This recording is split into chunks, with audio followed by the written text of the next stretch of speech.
Good evening. This is the Rutland Town Planning Commission, and it's February 16th of 2023. Let's begin with the Pledge of Allegiance, please. Pledge allegiance. To the flag of the United States of America, and to the republic for which it stands, one nation, under God, indivisible, with liberty and justice for all. Okay, welcome everybody. Approval of the agenda. Move to approve. And discussion. Just for clarification purposes, I was a little slow in chiming in when we sent out the agenda, Barbara. So I think that the discussion, where is it? The review of final draft of the subdivision was really more of questions that we were going to review for the subdivision. It's not our final review. We still have to submit that to legal counsel, I think. Right. So Okay. I would just, if it's allowable, I would suggest changing that to questions for review of subdivision ordinance, if that is acceptable to the rest of the membership. Is that acceptable to the motion maker? I'm the motion maker and it's acceptable to me, but I might need a second to that. I'll second it. All right. Thanks, Howard. Any other discussion? And welcome, Norm. Thank you. Sorry I was late. Oh, where are we here? Still on the agenda. Approval of the agenda right at the top. Oh, I'm sorry. I thought we were in the subdivision regulations. Okay, thank you. Well, yeah, we just added a change to the subdivision line item, if you will. So all those in favor of the agenda as amended, say aye. Aye. Opposed? Excuse Okay, me, excuse me, Barbara. Am I a voting member tonight? no, Goodbye. No. we've got a Jerry, we've got Sherman, we got Dana, we got Howard, we got Andy, and we got Mary Beth and myself, and I think that's 7 Yep. right there. So, yeah, sorry, Norm. Not a problem. It doesn't look like there's any public here or online. So let's go down to new business. And so the permit tracking ordinance is still out there. Mary Ashcroft actually noticed something in it. It's pretty minor. But if you don't think it's minor, we can run it by the town attorney. It's on page 1, line 35. I don't know if you still have that ordinance there, but it's in regards to, there's a list of shelters and enclosures that would fall under this ordinance. The enclosure of animals probably shouldn't be there. Shouldn't be there. Should not be there. Because it doesn't enumerate how many animals. I mean, there's a certain number that are allowed in municipalities, and then you get up to a higher number, it becomes a small farm, and then a medium-sized farm, and onward. But this is just the building. This isn't. Well, it's the enclosure, which could be fencing, Oh, you know. I think that's what she the enclosure could be fencing. Kind of the same But with the this- equipment though. It says a structure having a roof. I'm sorry. Yeah. No, I interrupted you. I was just, isn't that the same with equipment? How do we know how big it is? Could be a garage. I mean, where does it start and stop if you're just gonna eliminate animals? I I mean, think Mary's point was because animals could fall under like farming and agriculture. And they are exempt from certain regulations. We can't gotcha, control the livestock, gotcha. but a garage, anything else, yes, because that becomes part of our grand list where the animals don't. So there was, I think the intent and the execution were two different things. So the best I think I could muster was that we eliminate the word animals and we move on. Yeah. Yeah, so it's shelter or enclosure of persons, equipment, or personal property that we left. Do we need a motion? Oh, yeah, yeah, we would, and, Because that would then seal this back up. Go back to them, back to the select board. and if they vote to adopt it, then it starts the 60-day clock. So, Is, before we make a motion, I just have I a wasn't question. here. I saw the right questions. Checking. So does this mean if someone's building a barn on a farm, that they will not need a permit? Is it- It depends on how many animals they have and how much income they get from their farm operation. It puts them Okay. in different categories. And so it's a very small farm that municipalities have jurisdiction over. After that, it's the agency of ag and marketing, Okay, food marketing. I didn't understand that. Okay, And that would be covered under a different It- set it'd of be- regulation. Yes, as it gets larger especially, it Yeah. goes, Yeah. and I was thinking the other way. Okay, So there are some yellow highlights. Do we need to pay attention to those or no? I don't think so. I think we've taken care of everything else. Okey dokey. So I would make a motion to strike the word animals from line 35 on page 1 of the draft permit tracking ordinance. I'll second it. Can I amend that? I think some of the page numbers in that underneath the table of contents, Bill. For some reason, I think some of them are off by one Oh, they page. probably will be. That's fine. I'll fix those. So is the definitions, are the definitions not on page 1? There's a page 0 and a page 00 or whatever you want to call it. Well, the cover the- page is not usually numbered as a page, So purpose authority definitions are page 1. and that's what, Requirement, exemption. 4, 5, and 6 are on page 2. Yeah, 6, well, so because of like in section 5, there's wording that's coming out. That's gonna shift 6 up. So that's gonna be on page 2. 7 will still be on page 7 will 3. still be on page 3, and 8 and 9 will be on page 4. Well, you got it. Okay, So the numbers are not going to change. They shouldn't need to. okay, so we don't need an amendment, so, we have a motion to approve this. Yeah, my motion was to strike the word animals from page 1 of the draft permit tracking Right, ordinance. That's all my motion was for. we'll approve it with that correction. And if Bill could take one last look at it. Yeah, I'll make sure it makes sense before we. And was there a second? Gary? So Okay. just so I can be clear, I wasn't. Do you want me to change my motion Nope, to approve the document? I was only making a motion to change a word. Okay. well, okay. This is semantics. We're gonna, take this, we're gonna vote on the change and then send it back to the select board. That's what we're literally doing.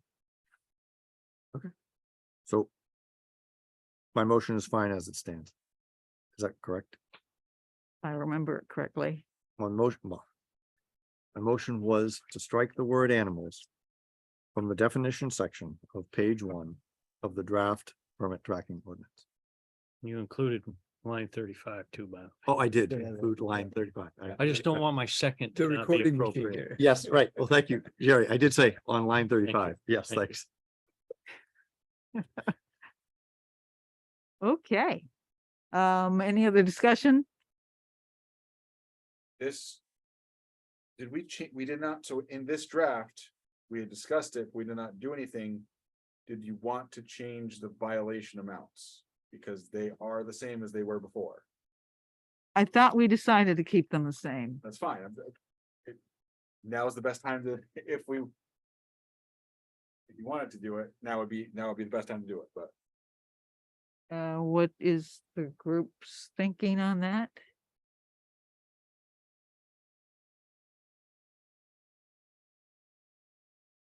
Well, I don't know. I guess I'm procedurally oriented and I'm also linearly oriented. And if this is the motion, why don't we take action on the motion? And then decide what we're doing with the rest of the document? I guess, I don't know. Okay, all those in favor of the motion, say aye. Aye. Aye. Opposed? All right, are we ready to send this to the select board or is there something else?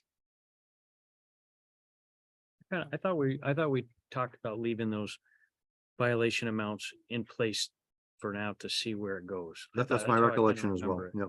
Right, And we see if it needs addressing a year or something down the road or whenever. that's what I remember. Okay, so we're done with this ordinance. Okay, So we're now submitting this to the select board. uh-huh, And does that require any further action on our part? You'd already done it. No. yeah, it just, Yep, Great. Let's cover it. okay, next. On the agenda, okay, so I don't think it says both short-term rentals and cannabis sales. When I put this agenda together, I thought there might be some discussion on cannabis. But we're prepared to only talk about, start the discussion about short-term rentals. And this is something that Bill has discovered. Not quite sure how he did that, but he's discovered like almost 20, at least 20 short-term There- rentals there- that we there- know there- nothing about. The list is on the desk. Airbnb, yeah. You have a list there. I said this a while ago. You remember that? I said there's more people in town doing this than you think there is. A past due sewer bill. That's how. I Oh, found it. that's right. How I found it. That's right. Yeah, and some of these places, they could, or they will have as many as 14 people in them. So. This is still kind of growing in scale in terms of what I'm finding and things like that. So. I gave everybody a copy of the town of Plymouth, I believe. You just put that on the table, right? It's For on your us? desks. And for those of you playing the home game, I can email you things later if you'd like. So yeah, you have the town of Plymouth. Ordinance and registration form, the town of Killington registration form, and the Division of Fire Safety guidelines. I have a lot more than what I've given you for what I've been finding. So Division of Fire Safety Guidelines, is that this? No. that's that, yeah. Okay. Division of Fire Safety has their own guidelines. So. The reason I found it is now fairly relevant. I fixed that problem. The short term, I also was talking with Lyle Jepson from the chamber a couple weeks ago, and we are talking about some things. This came up too, and he said, a couple years ago, there was probably 100 of these in the county. He says now there's well over 1,000. So he said it's changing the marketplace. So he said towns are taking steps to put in regulations to cover these, and there's a lot of implications in it. It reaches police, highway, fire, like all even the transfer station. I mean, there's implications for all of it. So I spoke with one of the Killington Select Board members who's also their interim town planner because they don't have one. He was very helpful. And they have a service that they pay that helps manage their applications and the compliance and all that. And I was talking to him and I said, well, how much do you pay for that? I'm like, well, okay, services sounds great. He's like, we pay about $2,700 a month. So I pay about $30,000 a year. I'm like, I'm sorry, what? He's like, we have over 700. Mhm. They have over 700 houses in Killington on short-term rentals. That's an astronomical number to try.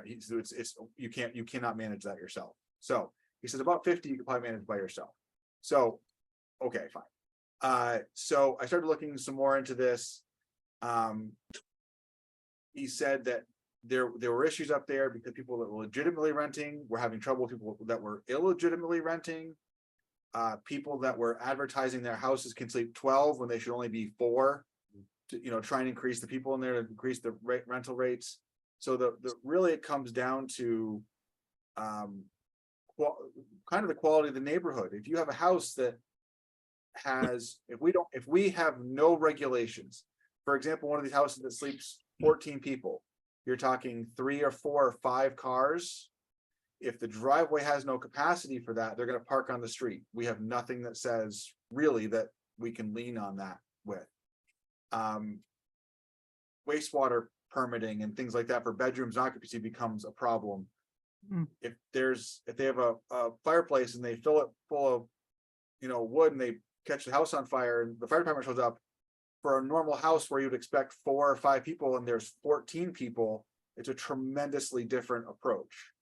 So I'm looking at this as something that we want to, I'm thinking we want to start enacting. In speaking with the person in Killington, it is part of their zoning right now. And he says, we are actively in the process of taking it out of zoning and making it an ordinance to give us better control over it.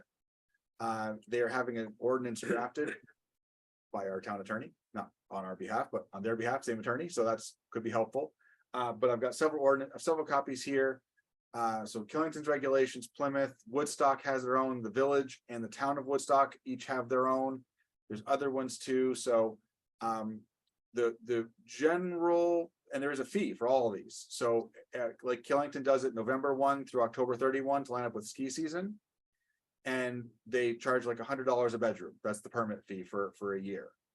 So we have 55 bedrooms worth of units here. So, there would almost certainly be some work on, we're probably going to say me, on some of these things to check that they're up to date. One of the things the Killington is doing is they right now have in their rules that any occupancy with more than 8 people needs to be inspected by fire safety. They are removing the 8 and making it all. They're like, if you're doing this, every building has to be inspected by fire safety. There's a schedule they're coming up with. So, which I think is appropriate as well. I mean, because again, you have a 2-bedroom unit that would be advertised for 6 people. They're allowed 2 per bedroom plus 2 for like a couch. So they're making sure that that's lining up with that. There's tax implications because if they're rental service, they're subject to rooms and meals tax, which the town gets a percentage of that. So if they're going around this, then there's implications there as well.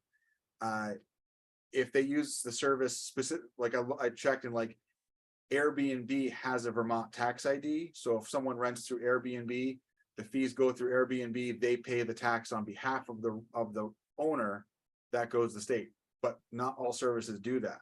So is that the case, then the homeowner is required to have a tax ID number, which is required to be posted. So there's checklists, if you have to have names and addresses and phone numbers of people who can respond right away. I mean, there's all sorts of things that are happening. So I just spent a couple hours and I found 18 in town, and that's just one service. How'd you find it again? Through the sewer? Well, because I had a past due sewer account and found out that the house is actually one of these. And I messaged the owner through this and got a hold of him and actually got it paid. So. And that you was found the cool. other ones how? What's that? And you found the other ones how? Well, I'm like, well, that's interesting. I wonder how many there are. I started zooming out. I'm like, oh, what? And in some places and locations that I was not expecting to see them. So you went onto the Airbnb site and found them. That's how you did it. Made myself The an first account and started shopping. I So- mean, I personally know 2 other places that aren't even on here. So I think there's a lot. I bet you we probably have 40 in town. Yeah, I would agree. But because I said this is just one service. So the advantage of the service that Killington uses is it's pretty neat. And we're not, well, we may be getting there. I don't know. We'll see. But they basically, they take your grand list, which lists how many bedrooms each house has. They go and they search every site. They take them all and they do a comparison. How many are you offering for sleeping? That's this number. You offering 12, you have 4 bedrooms incompatible, and they send a message to flag it, and it goes for an inspection. Like, they do all that. It's a per property fee. I haven't even gotten to talking to them yet. I'm not, we're not there. We're not quite there yet. So Is it a flat? Oh, it's per property. I don't That's know. why they pay 2,700. yeah, it's sounds about $40 a property, I'm guessing. So I don't know.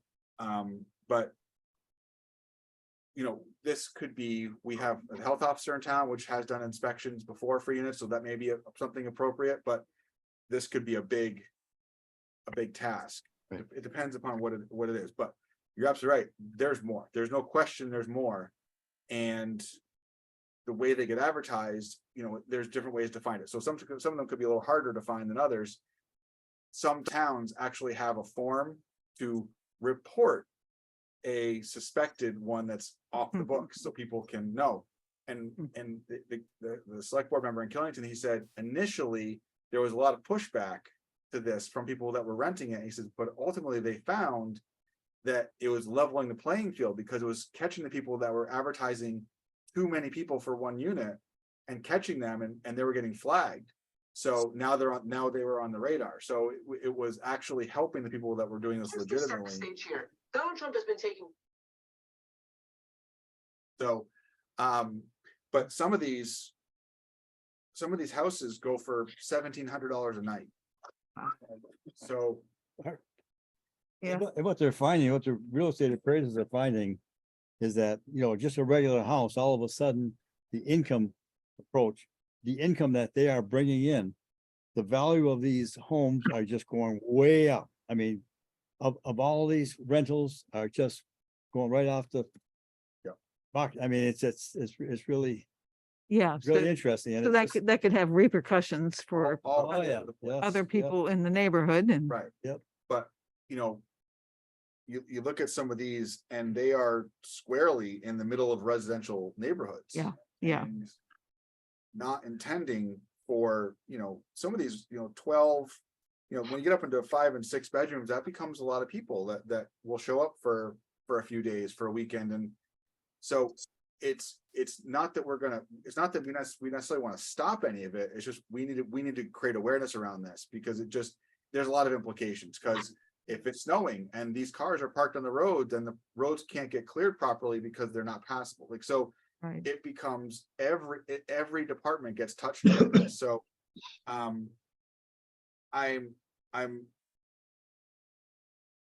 I guess, you know, looking, the select board is generally in favor of just. Yeah, it came up the other night. And Yeah, it's just kind of like, okay, we need to kind of like, they're ready to like say, okay, just, I think ready to hear more. But I think this is something that is worthwhile. It's something that's not going to go away. But the sooner we kind of get our arms around it, the better. And there's actually a Vermont short-term rental association, like for people that own the properties, can actually join an association, so they get all information. When you go onto that site, tells you all the towns who has the ordinances, who has regulations, who's working on them, all sorts of information. So there's, yeah, it's been growing in popularity, and it's kind of getting bigger and bigger. So yeah. And the select board essentially said, you know, come back with Go something for it. for us. yeah, Yeah. Just to add to that, it. What's that when these website? houses- I don't know the website, Norm, but if you just search for Vermont Short-Term Rental Association. Okay, thank you. When these houses are available via Airbnb or something like that, that really shuts out anyone who lives here who's looking to rent that place because they can't afford it. So out the example of the one, for example, like that $1,700 a night that's Yeah. on this list. Yeah. It's owned by an LLC. So there's no way that house is a private residence anymore. It's Right. 100% rental property. Right. But that makes it a different tax rate. I mean, there's things down the line that if they don't report it, then they kind of try to fly under the radar. Not that people are going to do that, but some people might, because they don't know, or they don't, you know, so we want to get behind this, and I think that. Just. If we just take it purely from a life safety standpoint, that's an important topic. Right, That's it. Right. That's the big thing that I see. I mean, I've had people ask me to come do work. And you can't, with the state, I know that puts them into a commercial rental. Yeah. Situation and that they have to Absolutely. get inspected by the state. Yeah. They don't want anything to do with it. Yeah. So I don't care about the work. I have Right. plenty of that. I don't need, but you have to walk away if you're in my position because you can't, because you can't cut around the inspectors. It's a safety Right. thing. And you see houses that are maybe from the seventies that have one smoke detector per floor. That was the code then. It's maybe adequate, but they're not up to code at all. The stairways, Well- hand railings, it goes So- on and on and on. And, And when So- it comes to like some of these places. Life you safety Talk about equipment. egress, I mean, there's just. oh yeah, yeah, And I'm gonna look at it Yeah. from that side of it, but that's fine, but. There's a lot of implications and. Like I said, this is just one service and so I don't really know. It doesn't sound like Killington's draft ordinance is ready yet, so I can't just go and like. Take it, but. There's other ones here which are, and there's more out there, there's just a couple that I Yeah. came up with, so. Killington's is zoning based, but other ones are not, so. but they're going to an Killington's ordinance, so, He said we are actively taking it out of zoning and putting it as an ordinance, so. yeah, and we should have an inside track with Kevin Brown. But he said that they want to have it passed before, they want to have it be able to effective for this season, so they're trying to get it done before November 1st. I think that's great, but like, I don't know how, how polite it is to go say, thanks for paying to do all the work. Can I have a copy? Like, so, Well, he's our attorney. I mean, Yep. yeah, so what does everyone think about just having Bill continue doing what he's doing? And compiling the information? well, I think it would be great to get as much information together as we could before we kind of start working on it. I mean, I know that's probably more work for you, Bill, but I just think that there's a lot of stuff here that we could talk about that maybe we can't even implement. Maybe we can, maybe we can't. So it'd Right. be nice to see a little more before we Right, especially tackle it in a big way, but I definitely glad you brought it up. I think it's real important. I mean, the life safety alone, Yeah. much less all the other implications. It's yeah, Andy? Yeah, I'm definitely in favor of moving along this. I just want to relate something real quickly what happened this evening. My wife and I went down this list and we looked and we said, gee, where's 480 Hitzel Terrace anyway? And we're thinking about it for a minute and it's our next door neighbor. And because we couldn't see the names on the right-hand side, we were looking on our iPhones. So that being said, I agree with everything that's been said. It's definitely life safety issues. And certainly there are certain neighborhoods where the covenants could definitely preclude this type of rental. Not all the neighborhoods, but there's any number of them, I believe, in town that would have them. And so I definitely think we should move. Either we do a motion tonight or something to initiate putting an ordinance together and looking at what other towns have and getting some regulations in place, certainly for the next ski season. I agree too with what everyone's been saying. Yeah. Mhm. Andy, I was surprised to see that one on there as well, and like I had no idea that was being read. Like I was shocked, and there was positive reviews too. And to Andy's point, that's the other thing too, is there could be deed restrictions or neighborhood covenants Yeah, that legitimately we don't research, we don't enforce, but that we could put in there, say it is the owner's responsibility to make sure they're in compliance with any of that, but that's where it ends. Like, we're not gonna. and maybe publicize the fact that this is happening around town and that these associations might want to look at what is happening. Yeah. Within their borders. And I'm sure there's neighbors out there that are, if there's neighbors that have these properties next door or in their vicinity and the people are not well behaved, they're gonna probably speak up pretty quickly if Yeah. they're not Right. allowed. So, so there's, I love the group, but every 3 weeks is probably not gonna be enough time to get this done in a timely fashion, so open to suggestions on how, kind of where you think we should start, and then how we kind of progress it. I mean, I'm not gonna write the ordinance, that's, but I'm gonna look to take parts and pieces from here and there, but I certainly can start with Kevin and see if he'll give me a copy of what they've got, and Well, he knows what we have already on the books too, so that would be handy. We don't have Mm. anything governing this anyway, right?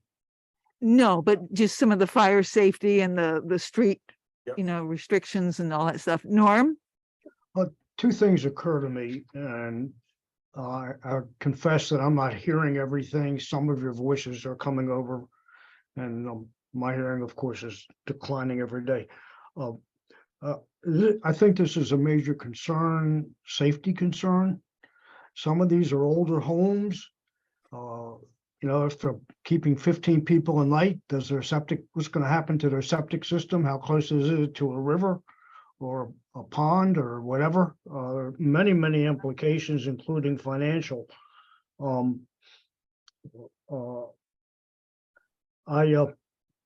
But it's a problem. I think Bill should be commended for the work he's already done on this and bringing it to our attention.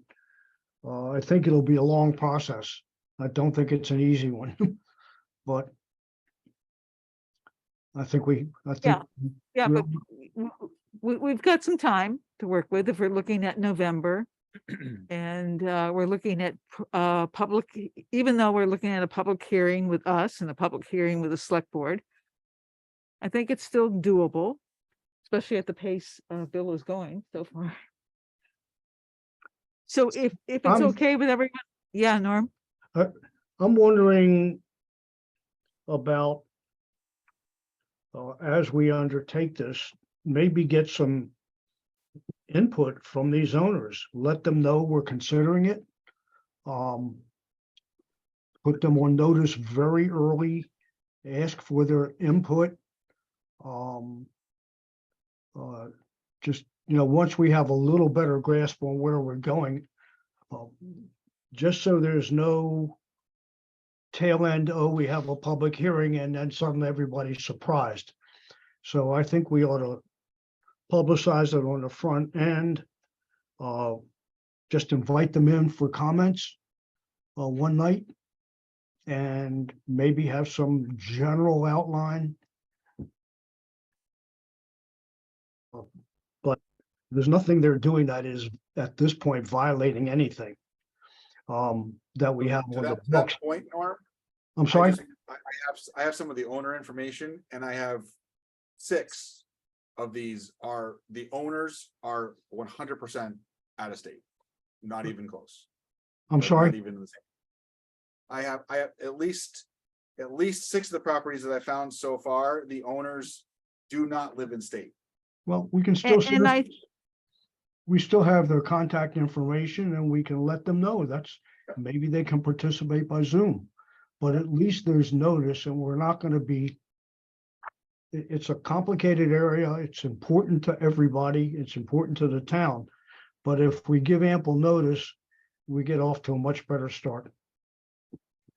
Yeah, I do, there is at least one, there is some statute that some of these could be in violation of. A state statute, and that's the Department of Health and Department of Public Safety's Division of Fire Safety, 18 VSA 4467. Any of those, they haven't had them come in there in violation. I'm just telling you right now, they're definitely in violation. Yeah, Absolutely. Yeah, I mean, just like, In the state, every one of the inspectors will tell you that right off the bat. The problem is they can't find them, right? Without someone right, saying Directing you need to them. go here. right, I will And it- happily hand them a list. Right. right. And the Department of Taxes, it looks like, Right. Yep. too. But They're that's avoiding. that's part of the guidance form is guiding people, and if they so like I said, Airbnb, it looks like they do it on the owner's behalf.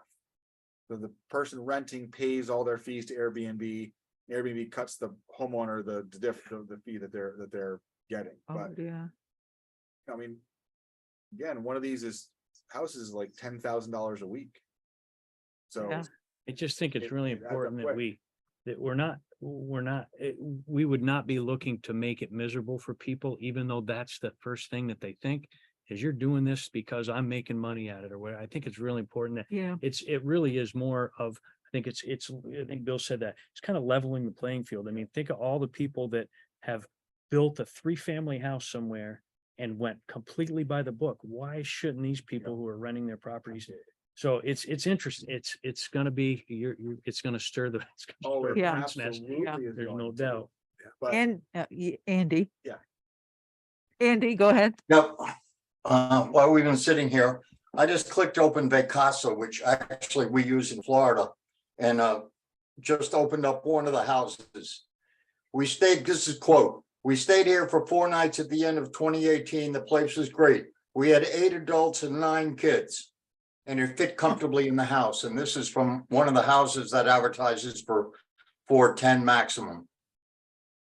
And so they're saying they had 17 people in a Wow. 5-bedroom house. Yeah. like like. And that's, you can all look at that, you just hit the Vacasa website and starts going, you can see it's right there in print. Yeah. So I mean, it's a problem. Purely from the life safety side. I mean, that's it. Yeah. You have 9 kids in the house, like we do not anticipate that level of occupancy in a house. At Right. 100% will not anticipate that. So the list that I've got so far, I gave to the fire chief just so he was like, hey, just so you know, just in case. But yeah, I mean, I I think. mean, I this think is- it's a dereliction of our duty, the town's duty, not to all address the things this. that we do of chasing, not enclosing animals, we're like it, that's important. But this is something that we can have, it's a positive impact for the community to say that we don't want to start getting we don't want it to start by getting complaints. And that's where the whole thing starts, because then we're behind. If we can be in front of this, then it's going to be better for everybody. And so we there's that's the side of it. So again, that's what I said with every other ordinance is, what is the enforcement side of it? So that needs to be pretty strong, because again, with some of these properties, the money they're pulling in, little penalties are not going to matter. Yeah. I would like Bill to continue with this and maybe have some conversations with Kevin.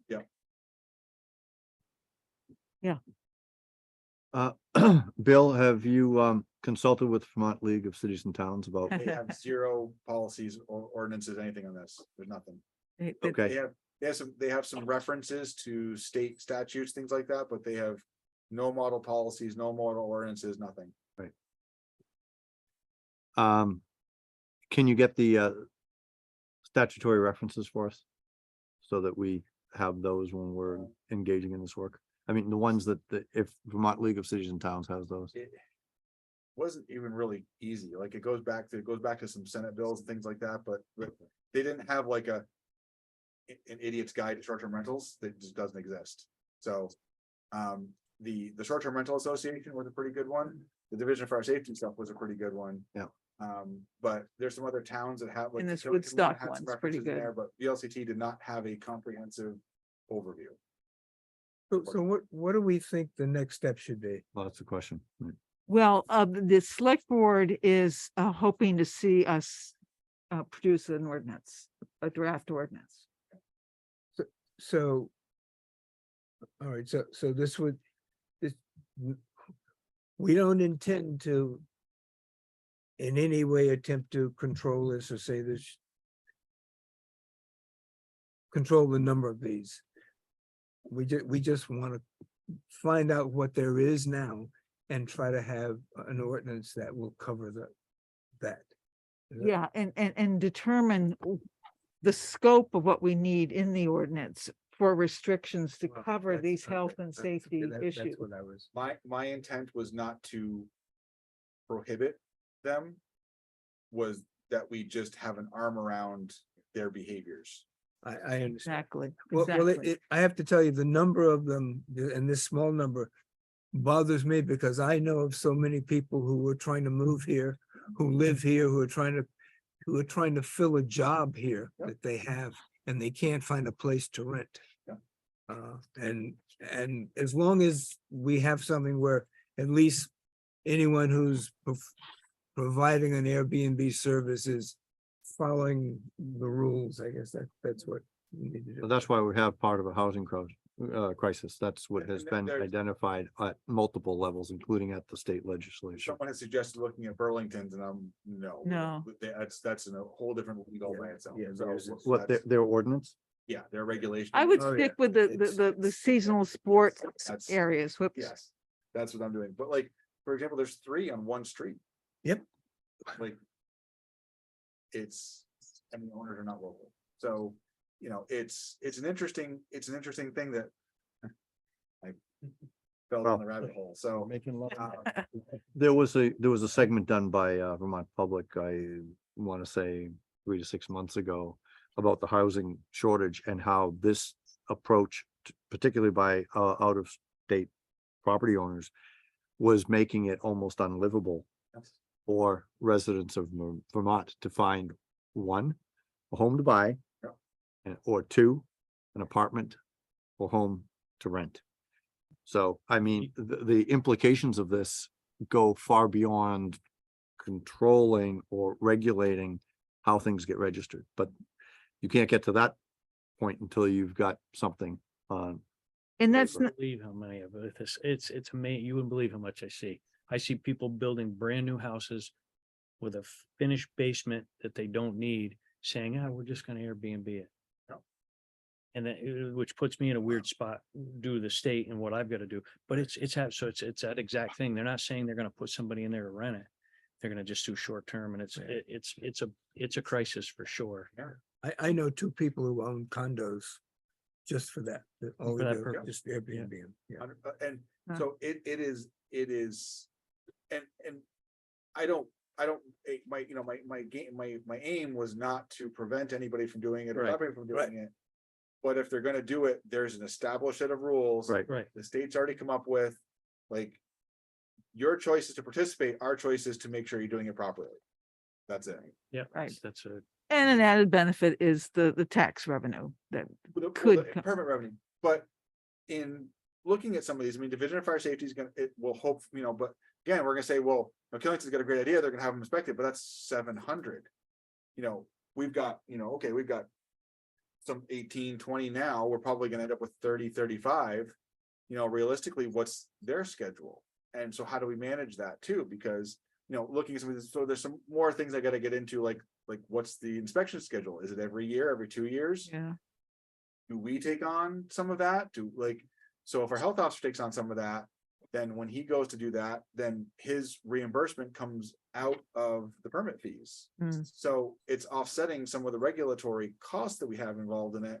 But there's some that I may do, and it depends on what we're looking for. So, I don't know where we're going to go with this quite yet, but certainly it's going to absolutely create work. 100%. There's no way around that, and that's fine. yeah. But I want to make sure we do it with purpose and with a good intent, so. Yeah. So- The- Go ahead. The 1% option tax, is any of that rooms and meals? Okay, Absolutely is. Rooms and meals, absolutely pay the 1%. So that's a big part of this. So that's making sure that, because when, that's making sure that Airbnb is aware of the difference, because zip codes are largely all the same. So just straight up and down, they do not know there's a difference. And so that's the other thing is like, I gotta figure out how to approach that, go to Airbnb and how to approach that and be like, have you been charging this? And if you haven't, that's your mistake, not ours. You owe us the money, like, that's our money. So I don't know how that's gonna work. yeah, and the zip code thing you mentioned is like, because the city has the same zip Right. code and they don't have the But 1%. as does parts of Chittenden and Mendon, like, it's it's a weird thing. So. Yeah, Yeah, the zip code can't, when it comes to that. We have 2 zip codes, but we share them with different communities, Yeah. so. Yeah, Well, you could do it by address too. I mean, it can We be. know that, but do they know, do they even? I don't even know what, I don't know what they know. Well, Yeah. I mean, that's another thing that we'd have to find out, but we could provide them with a spreadsheet easily of the addresses, because If we had that's to the use that. hardest thing, we're all set. Yeah. And then they put that into their database, and then they know that they flag that as not Rutland City, but Rutland Town 1%, and then it would have to be, it would automatically be. Right, but what do Uh, we do we- about, we- what if, so then that becomes, if they haven't, how does that get handled? Because that's. I'm sure that they're not aware, and I'm sure that anybody who's registered with Airbnb has not told them that Rutland City or Rutland Town has a 1%. But they may not realize that, who knows, like I Yeah. said, this is going to create. It's Yeah. absolutely gonna create questions that we don't even know about yet, so, right. but. It's something that's. And I see a little back and forth with the select board too, like, look, maybe we start with the health and safety issues. And get those put in an ordinance. Yep. And say, this is what we have, maybe ask them, okay, what would you like us to do with a fee schedule? What would you like us to do with the taxes that are due? The fee schedule. I mean, $100 a bedroom is a pretty easy schedule. That's a pretty easy thing.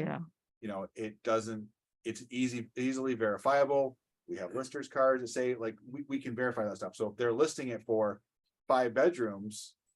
And we can look and say, oh, you're listing 5 bedrooms, but you only have 3 here. How'd you do that? Well, we made this, then that becomes we can find other issues because.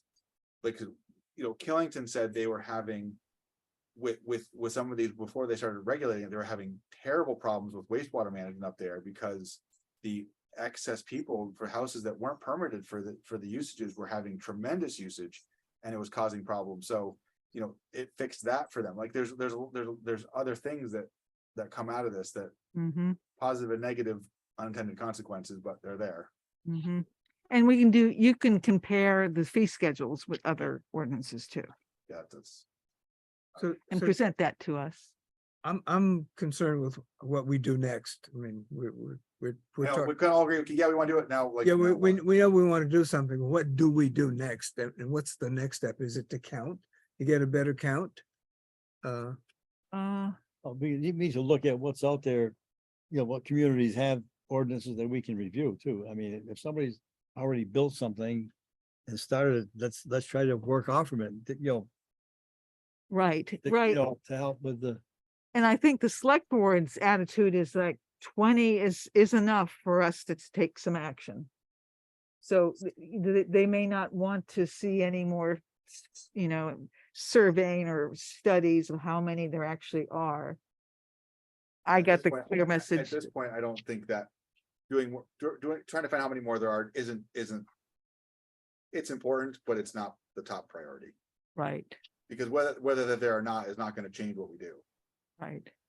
And it just takes one fire, one So tragedy. then maybe there isn't the next step, then maybe at the next meeting, we take whatever information we either have already or any other things Bill might push us and we set some time aside and we start right at the top and we just work our way towards it. I mean, we've got to, right? Just the same way with all the other ordinances.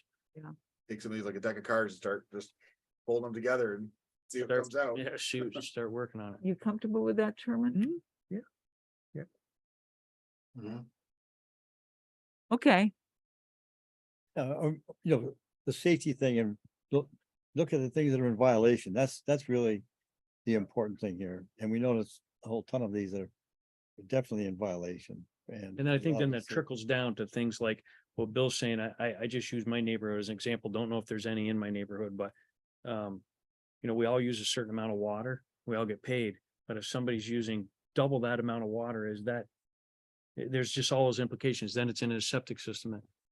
So it starts absolutely with me. For me, it's with the safety, and then it kind of trickles into all the other things that it affect, including all the finances of the town. Like adding 5 or 6 houses, like when Andy said up in his street, all of a sudden he's got a neighbor that's like adding a few houses on with the water Right. system. right. Right, Yeah, and like distribution systems are designed around certain usage, and they're not meant for Right. this, so. exactly.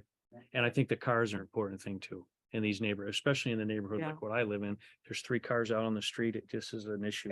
And the usage season arguably is gonna be higher in the winter time Right. when the roads need to get plowed and people are gonna complain because my car got plowed in, well, your car shouldn't have been on the drive, on the road, you know, Right. so it's like, so it's kind of preventing some of those issues by putting these in, and I think most people, I think in large part, people that participating or not, that are just playing by the book and doing things right, are gonna have zero issue with Right. putting in any sort of regulations, guidelines, whatever. It's people that are trying to possibly unintentionally, maybe, they're not following the rules, are gonna be the ones complaining because ultimately it's gonna cost money to do whatever it is that needs to be done. Right now, it's a source of unregulated income. Absolutely. And whatever they make is gravy, and that's why I think some of those units are being constructed, because they see that as paying their mortgage plus Absolutely. giving them income, Absolutely. and And- there's no downside to it, and I'm not saying And that we that's, don't want it, we don't, and I do not wanna make it like we're trying to take that away from them at all. But if they have people in their unit and their house burns down and people are injured or killed, they have a much bigger problem than Yeah. they did before. Right. Like, and if it wasn't up to life safety code, then they become, I mean, there's all sorts of things that come down the line that, like, if that's preventable, then all the work in the world is worth it, so. And it's Okay. $1,700 a week for some of them. $500 is, yeah, or a night. But that's $500 if that's what the fee was for a year. That's nothing. I mean, Yeah, That's yeah, the for a thing, people year. will Yeah, comply. we're talking annual fees. Right. Okay, let's wrap that up. I guess, Norm, you might have another comment and then we'll Oh, I move on. Yeah, I was just curious, is it too late to get something on the town meeting ballot? Oh, yeah. Oh, yeah. Ballots are posted, Norm. You can look at the sample online right now.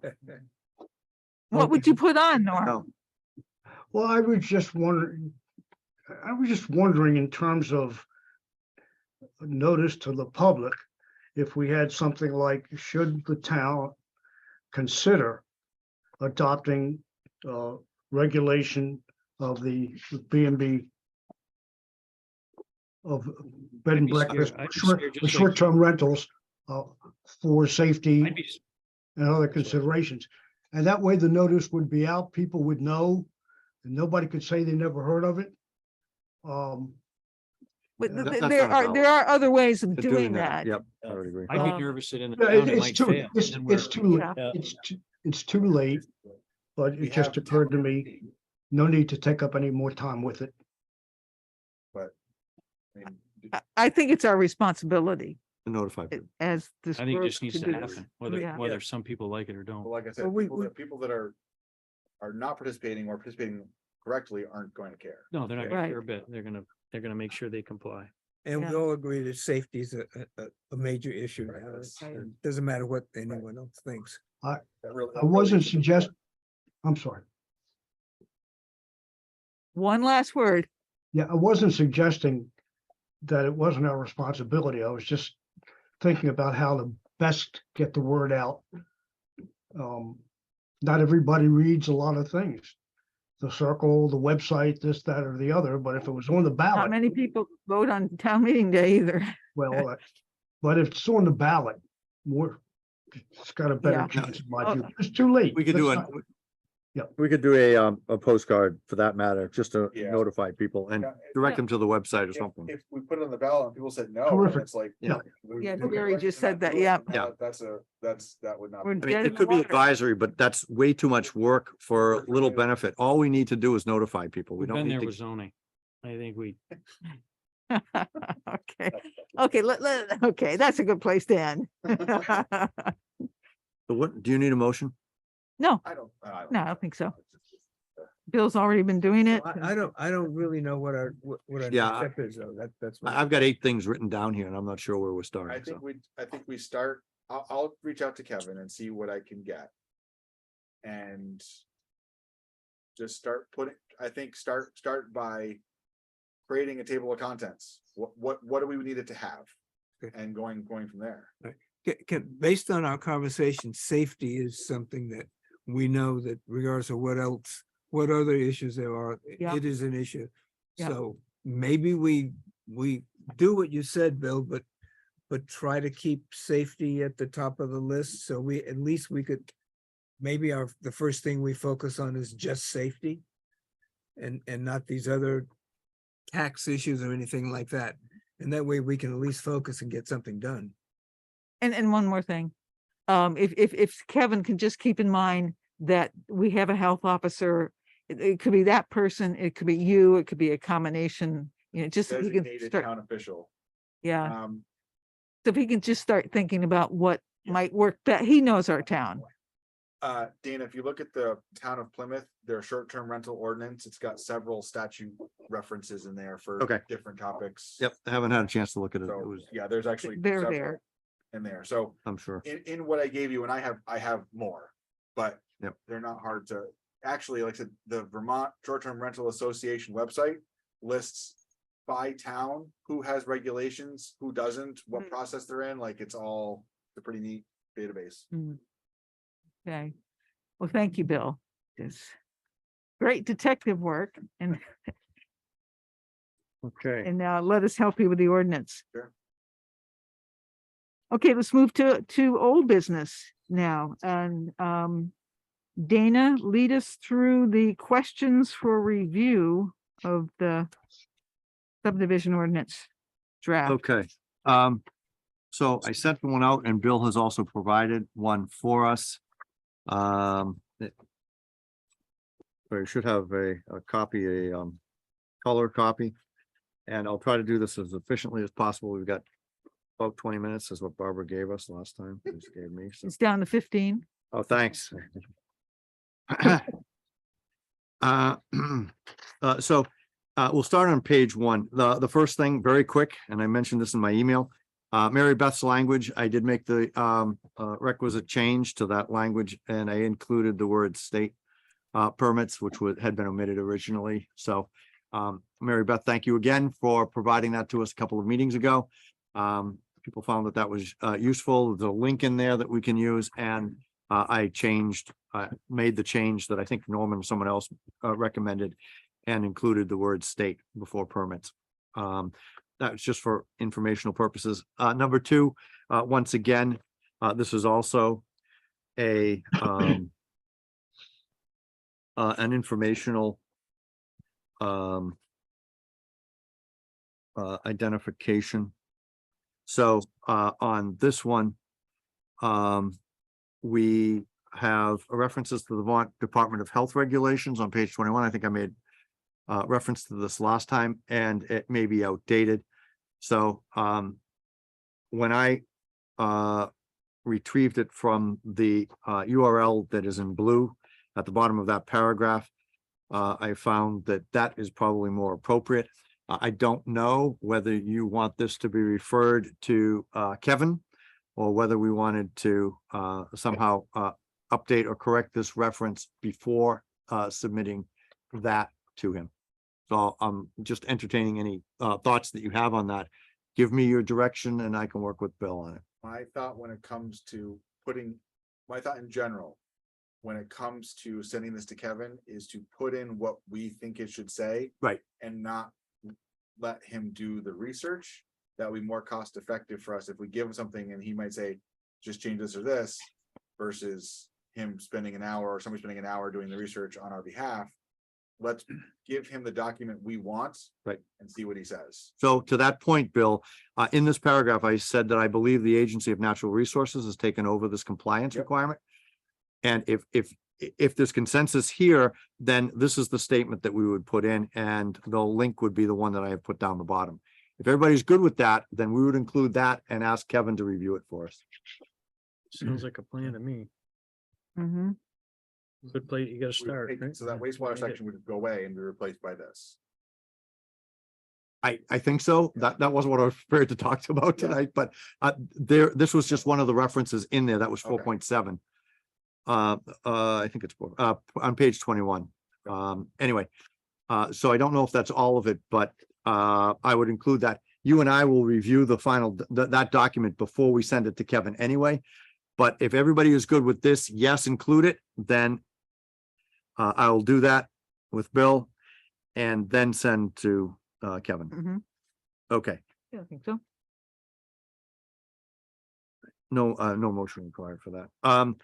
The next one is section 3, reviewing the remaining standards on there.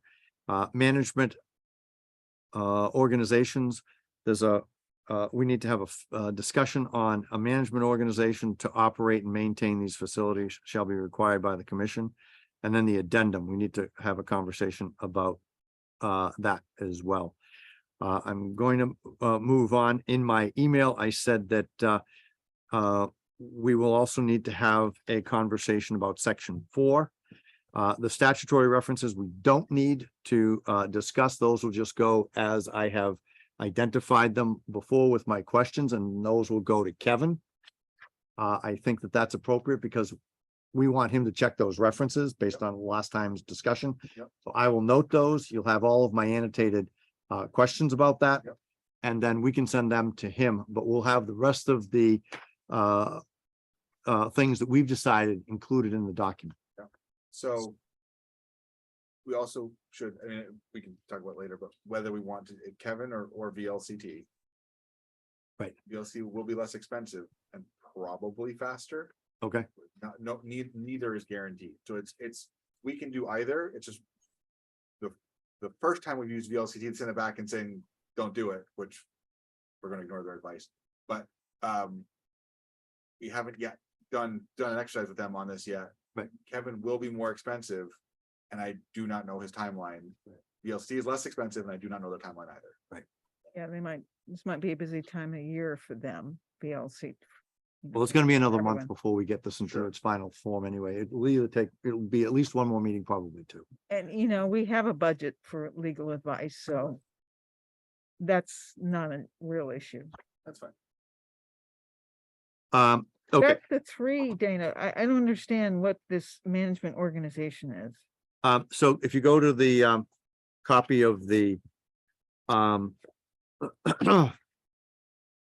document that Bill has, the draft ordinance, I gotta find my, I didn't provide any tonight. no, it's just the old, there's no reason necessarily to do that, Bill, because we're still operating off of the old one. Not though, yeah. And so, there, I got mine. Just pulled it out. So if you go to this document that Bill gave us quite a while ago, I'm still operating off of the one that was dated. What's the date on this one? It goes back to either October or November. I don't even have it on the front of mine. And look at page 21. That's where that comes from.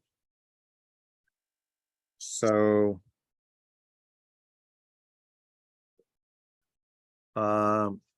Let me.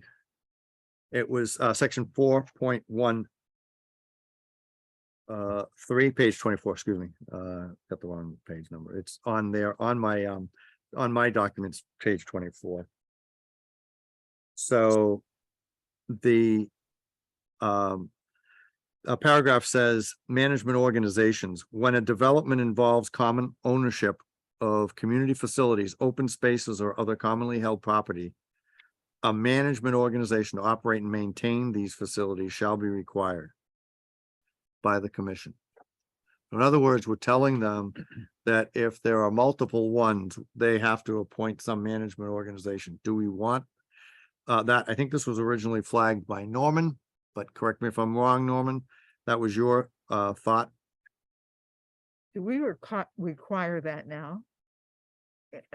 On a day-to-day basis, practical basis?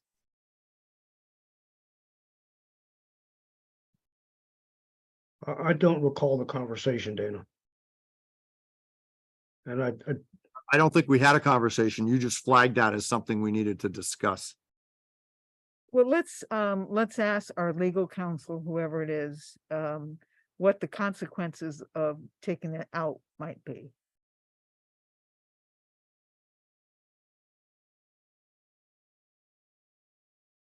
Removing the whole section. Well, just the reference to having to have a Well, that management whole section is about organization. management organization. So Yeah, you're talking about removing the whole section. yeah. Okay. I don't think there's any precedent and I don't think there's any examples currently. Well, if a condo association, right, would be the Yeah. same thing. That's a condo association, right? And most of them have one, but I don't know that they're required to. You know, Yeah, we maybe have it's just a We have choice. some condo units and I don't know who their management company is. It wouldn't be a company as much as it might be a management of the owners, right? Yep. Most of them Right. seem to have them, but but that may or may not be the case everywhere. Maybe Bill, you can do a little checking to see which condo units we have and who their management contact is. The only reason is that because then we just leave it in. I don't know. How much work is that gonna be? Well, I don't know. the crux of the question seems to be whether we're going to require a management organization for these and we haven't been. So that's why I suggested we just ask, an attorney, what the ramifications might be They don't have it. If we don't. if we don't require it. I think that's a And- good approach. Maybe we don't need it. Okay, I mean, I can see it being a voluntary thing from, condo city to condo city, whatever you want to call them. all right, so I'll put down legal review. And we ask about the consequences of removing it. Seems like something Act 250 might require them to do anyway, depending, because that would, most of these, a building like that would be covered, wouldn't it, under Act? Well, maybe not, but Yeah, maybe not in every case, but it was required. Remember the big project down, that was one of their big topics of discussion, that big project they were discussing down on South Main. Mill Road. Yeah, Yeah. that was part of their big thing, is their management company was gonna do certain things. right.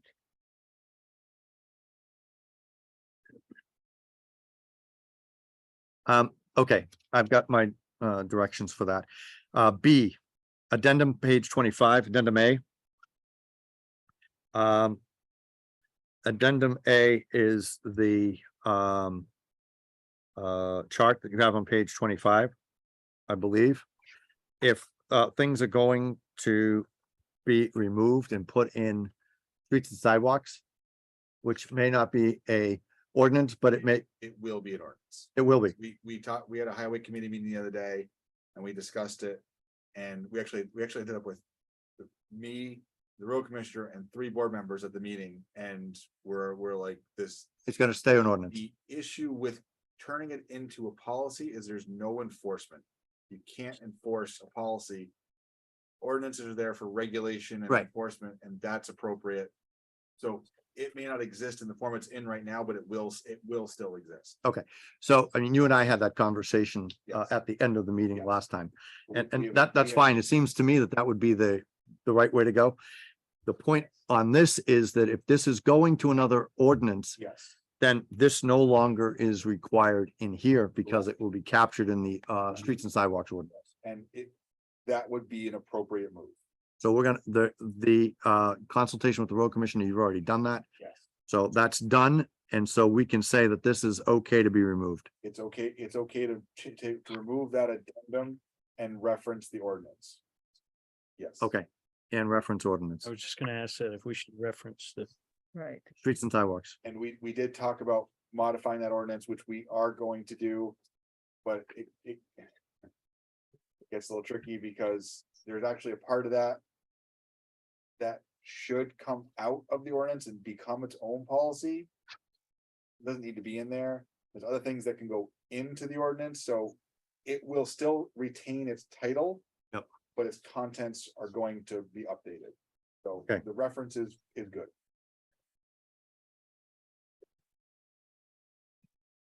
Then we get some statutory references. Yep, give me one sec. Um.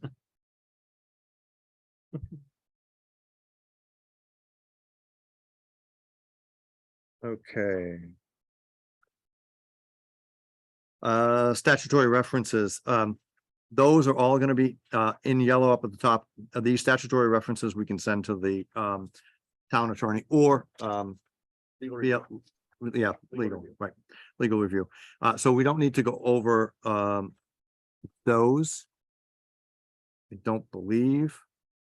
Any of them. We do have to go over section B definitions, C and C, D, and E. So the definitions, some of these we may have already done, Bill. I just couldn't remember. I figured we'd be here tonight and you can just tell me, we can check them off. In the introductory paragraph, discuss the adding the word should. Now, this is page 5. If you want to flip to page 5, that way we can track along with my notes. And in the definition section, the introductory paragraph discuss adding should as something to be encouraged but not required as defined in 24 VSA 4303 definitions. So in doing my work, they had a definition for things that should. So actually, excuse me, my note is section 1.12. It says page 5. That should be page 3, but that's my apologies. So that's the introductory paragraph under definitions. And in here, it says, unless the content clearly indicates to the contrary, words are in the singular include the plural, and those in the plural include the singular. The word building includes structures and shall be construed as if followed by the phrase or part thereof. The word may is permissive. The word shall and will are mandatory. In the statute. What's that? Go ahead. In the statutes, they have an additional definition for should as to be encouraged but not required. I was just wondering whether we should include that. What's the context? What's the line it's in? There is no line that it's in currently. In the introductory paragraph. The introductory paragraph, Should the would word, go where? we would add should. It would just add a sentence saying, my question is, should we add should as to be encouraged but not required? The word should would be defined as something different from may, shall, and will. I get that. What does that sentence say? I'm sorry, I That we're inserting, we're. putting- don't have a sentence. I have a question about whether the term should be included with shall, will, and may. Should we add a Uh, definition? We have definitions. Should we put, Should be a definition. well, not a definition, but should it be, should it be described as not mandatory as it is for will and shall, or may as permissive? Should as something to be encouraged but not required, Okay, because that is the definition in 24 VSA 4303 in their definitions. We just You don't may have have that to yet. give me a definition of the word definition. Should is Should, better. should we have that? I'm on the clock. I've only got 5 more minutes, so. So yes, we should include that. why not? Okay. So, 2, 16, 23, yes. The legal review will appreciate the specificity, I think. Who, what? The legal review, I think, would appreciate. Yeah. the Context. There you go. All right, so They we'll do still that. charge by the hour, but. Of course they do. But they'll appreciate it. Will they or should they? Yeah. Pre-existing subdivision, I don't remember. Did we actually define that? We didn't. So, No, we didn't. we have not. So we need to define that. Bill, you and I can work on that if you'd like. Any subdivision which has already has received town approval. Whatever, right. All favors? Okay. Major or minor? Just because it wasn't there and it is included elsewhere. Okay, next, add a definition for reserve strip. I think you were already working on Yes. that, Bill. Yeah, the version, I have a version from December 5th, a draft version. I did December 5th, which has that in there. Okay, December 5th version has it. Okay. Yes. AgriCo. I do have a definition for that.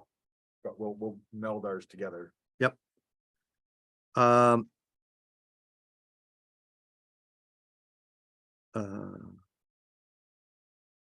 ACT Yeah, what is that? or, Reference properly noted, no further discussion. So I guess, okay, let's skip that's it. okay. We can skip it.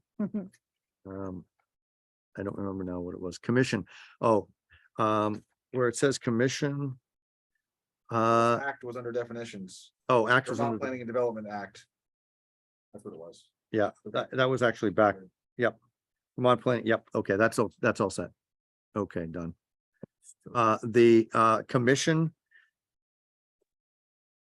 Planning Commission of the municipality created under VSA. My question was, do we add it as municipal planning commissions? Why is it plural?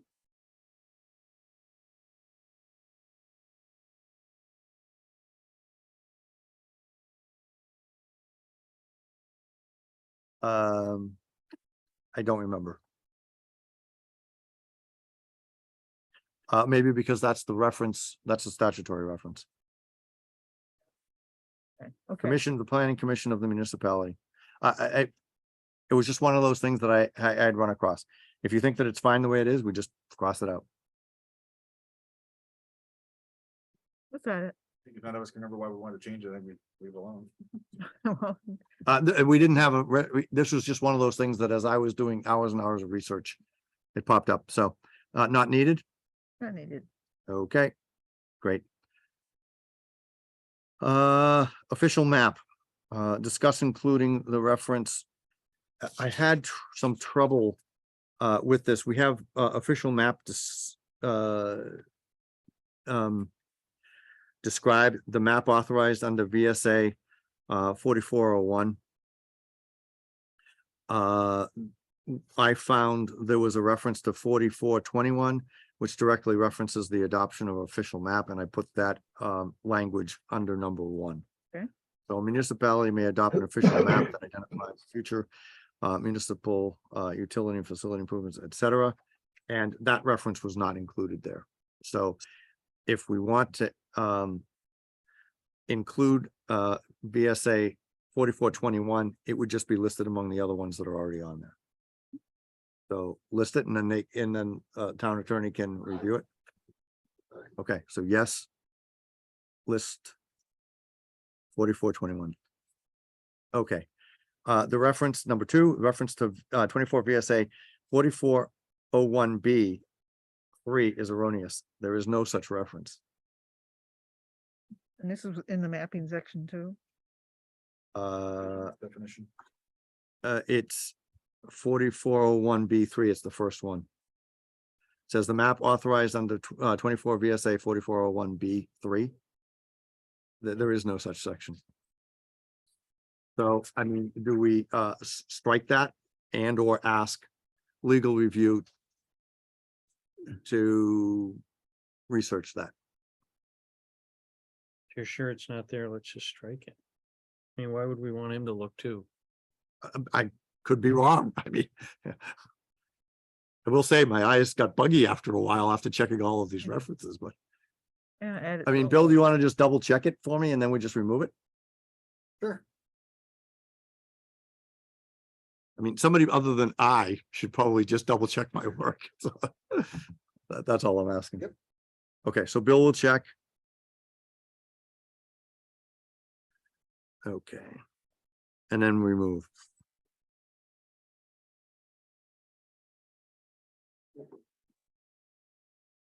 Okay. 2, 6.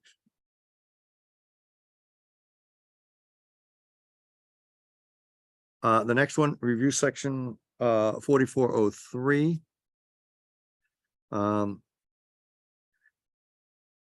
Non-regulatory implementation tools, and 4404, state designation, implementation of municipal plan. These sections seem appropriate. I guess I'll just say that's fine. I checked them. If you trust me, we check them off and we're done. Mhm. Okay, great. Okay, that brings us down to question that Norman had, approval, required, section 2.01, page 6.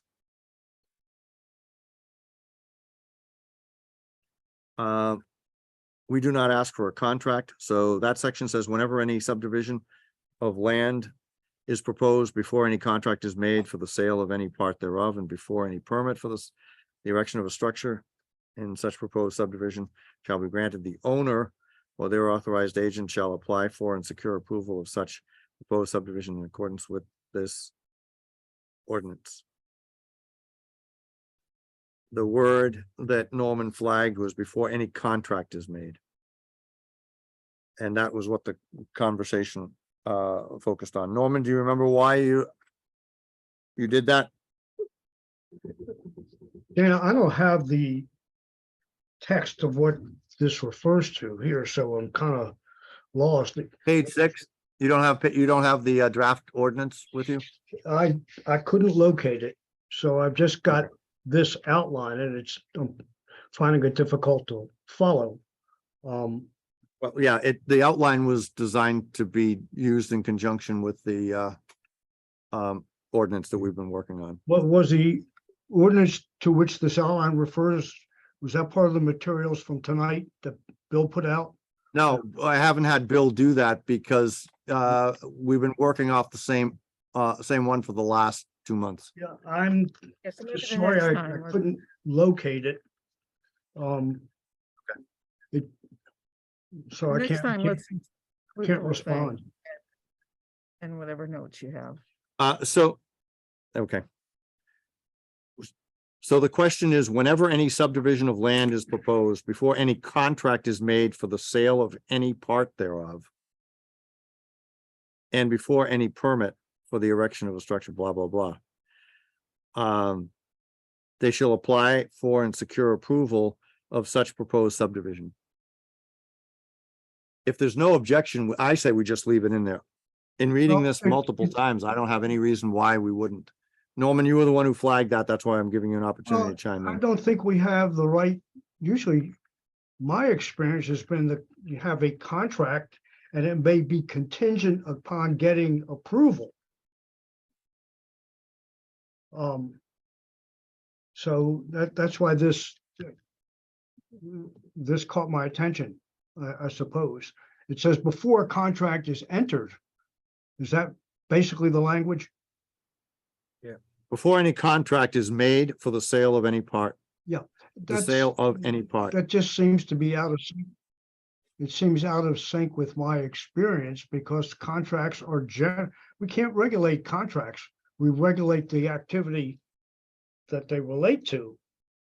Hmm. But not the formation of the contract. Usually their contract is contingent upon permit approval. That's Why can't you just say whenever any whenever any subdivision of land is proposed and before any permit for the erection of a Right. structure, just scrap the rest of that language? Because I agree, you can't really, Yeah. I agree, Norman. I think that makes sense to just get rid of that line. You see what I Okay, mean? Dave? yep. So you're suggesting that it read whenever any subdivision of land is proposed and before Any any permit. permit for the erection of a structure in such division shall be granted. Yeah, because Yeah. somebody can get a contract all they want. It just doesn't really matter to us. Right, because it makes correct. That's the cor- contract can't be executed unless those things are Right, taken care of. right. Great, That's exactly right, Joe. okay. Okay, so we're done. So that will remove language. So there's another intricacy with that. This part. The before any permit for the erection of a structure in such proposed subdivision shall be granted. We don't grant permission. Yeah, right, well, We accept we accept the permit tracking ordinance application, but we don't grant permission.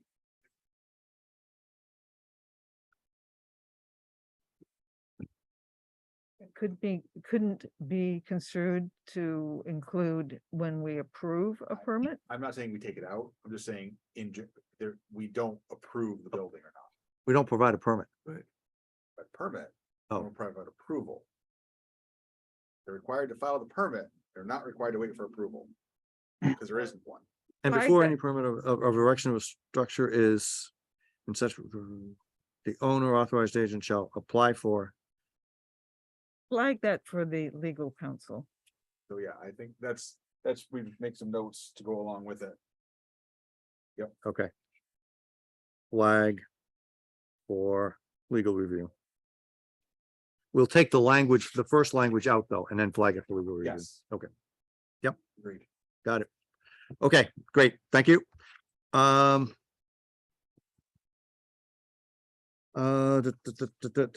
D.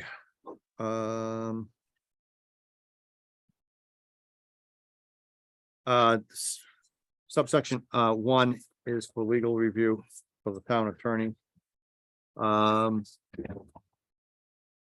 We need a discussion on, Roman numeral 2. Findings of fact, that's 2.07, paragraphs 4 and 7. So that's on page 8. So paragraph 4, preliminary approval. And 7, which I think is probably final approval. No.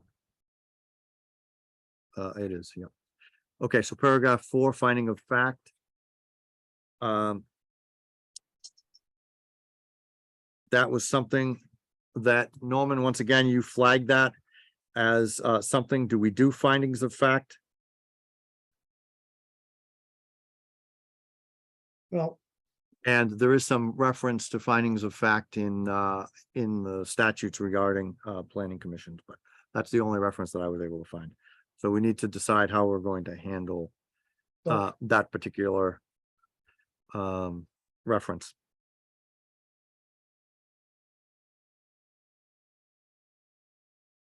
Ask the attorney.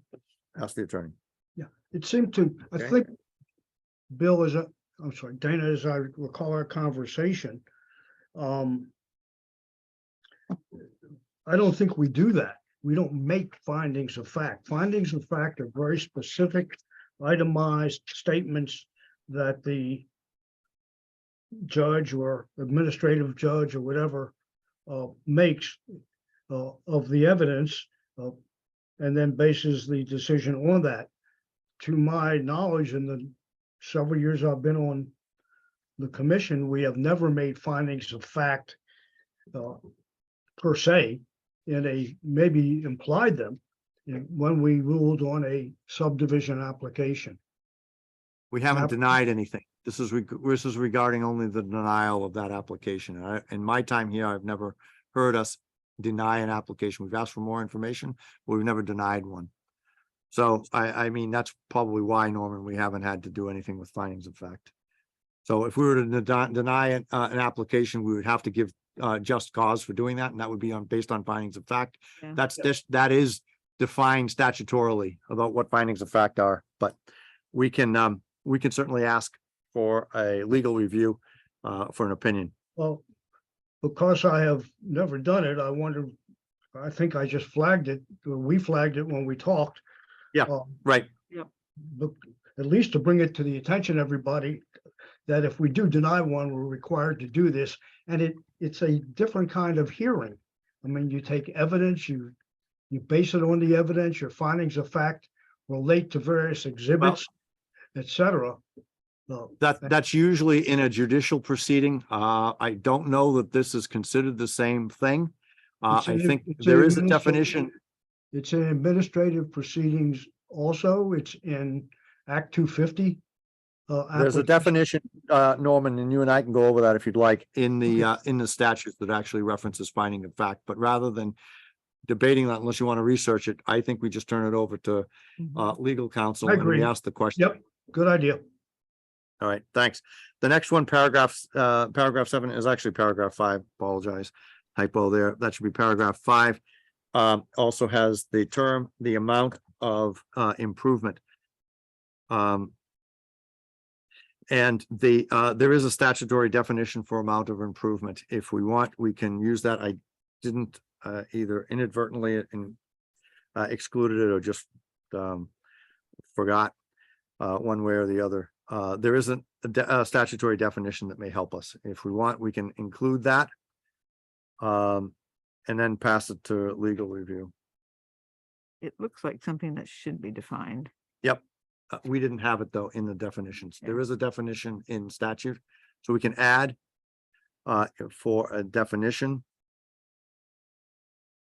from statute.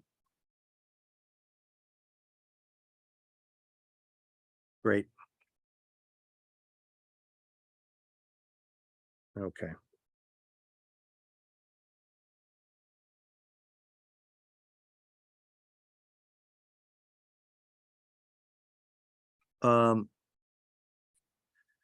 Reference the number 3, reference to 24 VSA 4447. It seems inappropriate for a couple of reasons. The section was added as to the statutes in 2003. This section in the statutes references a clerk certificate and presumptive evidence of facts. It doesn't reference holding hearings. I put a note that this is probably for our town attorney, but it doesn't seem to be the right reference. So just to ask them, or no, town attorney or VLC, Mhm.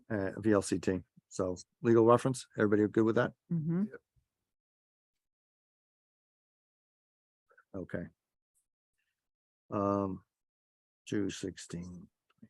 Okay, last section, section 3.03, final plat, page 13. People want to jump to that.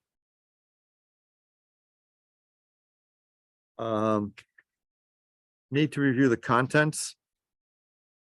From pages 13 to 15, that's all of the final plat requirements. For alignment with statutory requirements. And do we need to include the list here? That's my question. If that list is being covered someplace else, then I would say that we do not need to include it in final plat, but that's just a question that I have for the group. Somewhere else in the ordinance or somewhere else as in like the permit application? Permit application process. So we would have to reference wherever it is, but this is 3 pages of requirements. And whether we want to keep them here or not, and make sure that they're aligned with statutory provisions, because there may have been some shift over the years. So They are listed though, aren't they? In In the, in yeah. the. Aren't they listed in the permit, all these things? Yes. Yep. Yeah. But the permit is lists them because it came They were in from from this here. list. So it's like almost like a chicken and egg thing, like right, it's a circular reference. the permits list is there because it came from this list. So Let's ask the Yeah. legal counsel, what would there be any repercussions if we took it out of the ordinance? Are there any things Yeah. that might go awry? But we also want to make sure that it's in line with state statute requirements. So we can ask that question and then ask whether it needs to be retained or not, Yeah, about compliance sounds good. with statutes and need to retain. Or just reference statute. Mm-hmm. Yeah, Okay. And the last one, what does that mean? The box symbol? I did fix it. It's okay. You'll see it next time. fixed. Great. Fixed. Don't worry about it. Okay, It was an icon. It was replacing some symbol, but I couldn't tell what the symbol It's was. fixed. Don't worry. Reference, we're done. excellent. Amen. Don't even.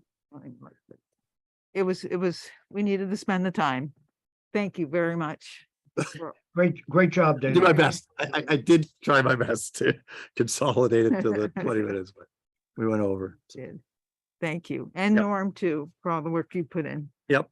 So that takes us to the end. Bill and I will put together one final document for our review. Hopefully it will be at the next meeting, but that'll depend on whether you and I, Bill, can get together and go over that. It'll probably take an hour and a half or something, but otherwise it might be the second meeting in March. Okay. All right, Pocket Park update. Thank you. There, yeah, thank you. In December, there was some back and forth between GMP and FERC, the Federal Energy Regulatory Commission, the agency it's getting its relicense from. And it involved the Pocket Park area. The FERC wanted to know exactly where it was. And so GMP answered and said, also said that it was actually committing itself to either do an easement or a lease to the town of Rutland for that parcel. It's actually, the parcel is kind of divided in two because the town has this old right of way that cuts through the middle. The other question was about both, they called it terrestrial and cultural impacts. And so GMP assured FERC that before any ground is broken, that there would be these assessments done. The cultural ones, I think that we've talked about, that would be done through Historic Preservation in Vermont. And I think there's one that GMP is going to do that's FERC requires. And FERC was also interested in making sure GMP checks with the state so that there's no wildlife impact from what is in the design for the park. And it was particularly concerned about a couple species of bats and the monarch butterfly. So GMP tried to, I think they did assure them that everything was okay. And they actually cited the fact that in the planning of the park, the removal of invasive species, planting of native species, and the proposed maintenance activities will not adversely affect the terrestrial resources. What remains to be seen if there's anything in the ground that they find when they do the cultural assessment. So GMP thinks that's the last set of questions, and they think they can give everything between their commitments and any additional answers they have to give. They think they're close to the finish line. So we kind of have to wait for all this stuff to play out before we can do much more, before we can even do the MOU with GMP, or, start clearing anything or anything like that. And who are we waiting for? An answer that they have to go ahead, the green light? Well, FERC? they think that they're at the end of this relicensing Right. application process. Oh, They They have think to, they'll get approval sometime soon. But things happen. Hopefully not in this case. So yeah, I mean, GMP is saying what we wanted to say, and it's also using things we came up with in the planning process Yep. to argue that everything's going to be fine. So that's pretty much the Pocket Park update. We're waiting for that relicensing. Any questions on that? but they're in the final stage of relicensing. That's what the consultants who are doing the application for GMP tell me. Yeah. They expect a short turnaround from here on out. So let's go down to announcements and news. The townwide celebration has the date has changed. It's the Saturday before what was anticipated. It's now August 19th. And the Energy Committee, the Joint Energy Committee, met a couple weeks ago and looked at the survey results and decided that there'll be some publicity about those results, but also that it wanted to use the celebration to do some energy related events. And let me see, maybe have GMP Solar there, Heat Squad, Efficiency Vermont, EV owners, dealers, things like that. So that's in the preliminary planning stages. Okay, that's of good. That. Did I miss anything, Sherman? Or Not no? that I'm aware of. That'll be on 8/19 as well. Yep. At that Yeah, event. yeah, it'll be at that event. Super. And at the select board meeting the other night, the carving studio in West Rutland has selected Rutland Town for its next recipient of a bench that students will make over the summer. And we're hoping that will be ready for the townwide celebration too. And the design is still being worked on and we just agreed to accept it Tuesday, so that's far we've gotten so far, so. yeah, and it's So- not marble, it's limestone, right? I But it think still weighs, what, 700 the- pounds, the- they said? The seat top is 700 pounds, so it's substantial.